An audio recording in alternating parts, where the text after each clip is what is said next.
right, understandably so. But I think there's always a reason for things, right? Like there's a reason, and if you could just elaborate on what that is, and from your perspective, right? Because obviously everyone's reasons are different. You talk about a lot of the relationships that you were in and why people do certain things, whether it's, they're a bad relationship or they're married. And like you said, people just have things to lose and different reasons why they do it.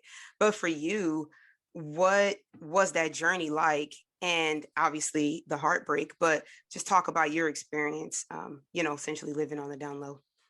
Well, first of all, I want to say humans are fickle. Yeah. They say, we hate this DL culture, but then you do everything to force people into the DL culture, right? You don't accept people when they come out. You don't accept people who are gay. You don't, and it's like people are selective. If you're a feminine man, yeah, we'll accept you being gay. You're feminine. But if you are a football star, you all the ladies love you. They won't accept you being gay. They'll do all these things to either talk about you, question and doubt your sexuality. You're not really gay. So many people say you're not. I am. What do you mean? I think this is a trick. What does that even mean? What you think I'm putting? No, I am gay. I am gay. Right. I think I wear it on my forehead. Apparently not.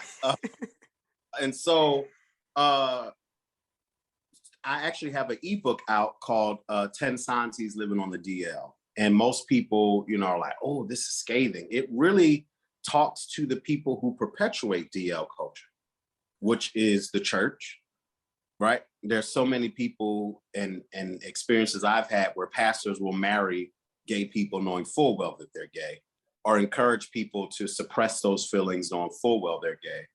Or you have environments where people say, oh, I'm open to it, but then the jokes that they tell, the stories that they tell, how they treat people, how they talk about people who are either feminine or women who are masculine identifying, the way they treat other doesn't create an environment that's welcome. So of course I'm going to live life secretly, and living life on the DL.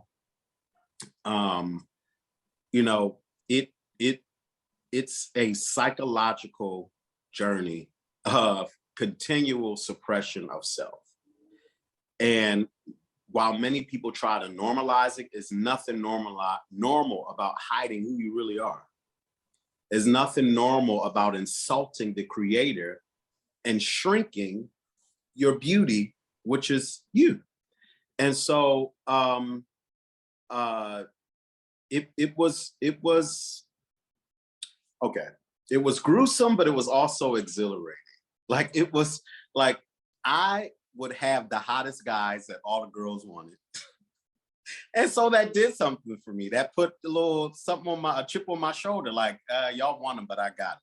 Yeah, he's taking you out on a date, but he's coming to pick me up after your date. Like it was a badge of honor to be able to bag the hottest guy and nobody know, and we live in secret. It was fun as a teenager and in college, but now as an adult, I would hate to live that type of lifestyle, not to be able to love in public and show affection in public and display my love for another human being.